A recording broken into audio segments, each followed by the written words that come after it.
চারা গাছটি আগে কত ছোট ছিল, এখন বড় হয়ে গেছে, তাই না বলো অব্র? হ্যাঁ তাই তো, খেয়ালই করিনি। তোমরা সবাই কেমন আছো? ভালো। আপনি কেমন আছেন? আমিও ভালো আছি। সবাই বসো। তোমরা প্রথম এবং দ্বিতীয় শ্রেণীতে পরিবেশ সম্পর্কে জেনেছো।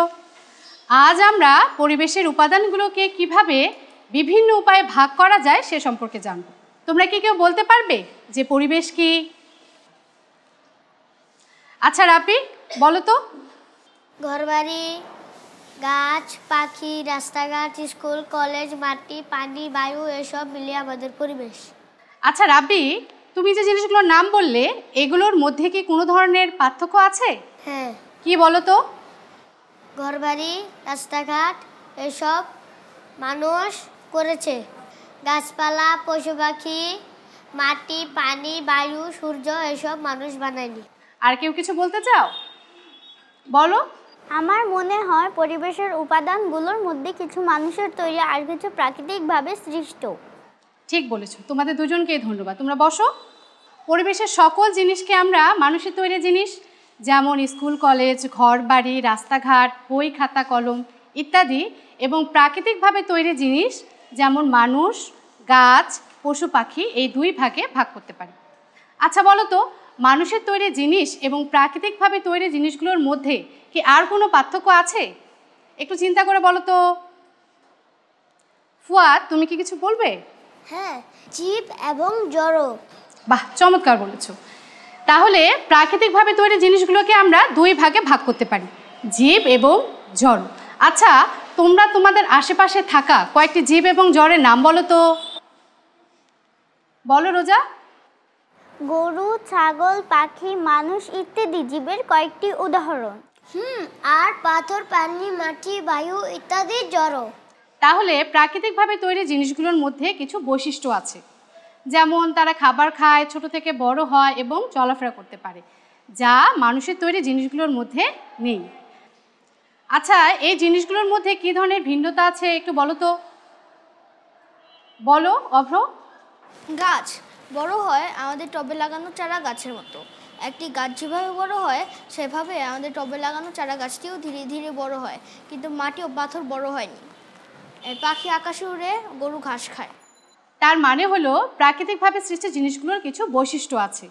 এরা খাবার খায়, ছোট থেকে বড় হয় এবং চলাফেরা করতে পারে, যা মানুষের তৈরি জিনিসগুলোর মধ্যে নেই। আচ্ছা, তোমরা কি বলতে পারবে যারা খাবার খায়, ছোট থেকে বড় হয় এবং চলাফেরা করতে পারে, তাদেরকে কি বলে? তাদেরকে জীব বলে। বাহ, চমৎকার বলেছো। তোমরা কি বলতে পারবে মেঘ জীব না জড়? হ্যাঁ মাহাদিয়া, বলো। মেঘ খাবার খায় না, কিন্তু চলাফেরা করতে পারে। চলাফেরা করতে পারে, কিন্তু কিভাবে? হেঁটে হেঁটে? না, বাতাসের সাহায্যে। তাহলে বাতাসের সাহায্যে যদি এক জায়গা থেকে আরেক জায়গায় কোনো জিনিস যায়, তাকে আমরা চলাফেরা করা বলবো না। তাহলে মেঘ কি জীব না জড়? তাহলে মেঘ জীব নয়, জড় পদার্থ। আচ্ছা, আমরা কি জীবকে আরও কয়েকভাবে ভাগ করতে পারি? তোমাদের কি মনে হয়? আমার মনে হয় উদ্ভিদ ও প্রাণী এই দুই ভাগে ভাগ করা যায়। বাহ, চমৎকার বলেছো অভ্র।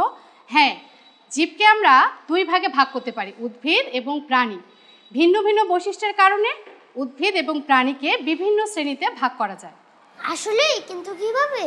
আচ্ছা চলো তাহলে আমরা দেখি বিভিন্ন বৈশিষ্ট্যের কারণে উদ্ভিদ এবং প্রাণীকে কিভাবে বিভিন্ন শ্রেণীতে ভাগ করা যায়।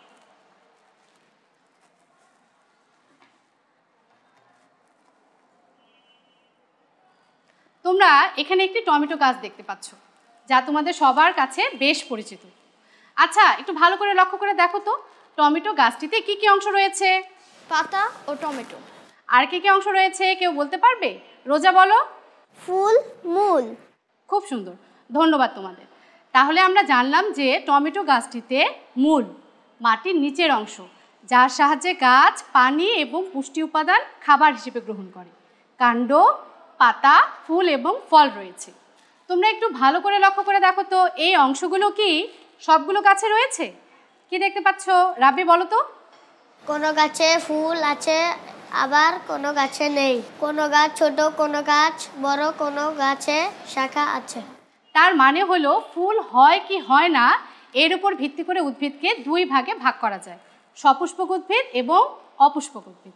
যাদের ফুল হয় তাদের আমরা বলি সপুষ্পক উদ্ভিদ, আর যাদের ফুল হয় না তাদের আমরা বলি অপুষ্পক উদ্ভিদ, যেমন মশ, ঢেঁকি শাক। আর টমেটো, জবা, শাপলা, আম এগুলো হচ্ছে সব সপুষ্পক উদ্ভিদ। ঠিক একইভাবে কাণ্ডের আকার এবং আকৃতির উপর ভিত্তি করে উদ্ভিদকে বিরুৎ, গুল্ম এবং বৃক্ষ এই 3 শ্রেণীতে ভাগ করা যায়।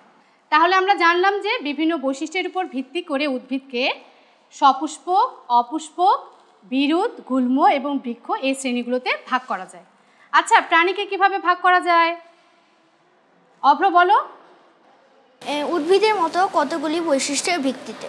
হ্যাঁ, উদ্ভিদের মতো কতগুলো বৈশিষ্ট্যের ভিত্তিতে। মেরুদণ্ড প্রাণীর তেমনি একটি বৈশিষ্ট্য। প্রাণীর পিঠের দিকে ছোট ছোট একসারি হাড় মিলে মেরুদণ্ড তৈরি হয়। আচ্ছা, আমাদের কি মেরুদণ্ড আছে? হ্যাঁ। কোথায়?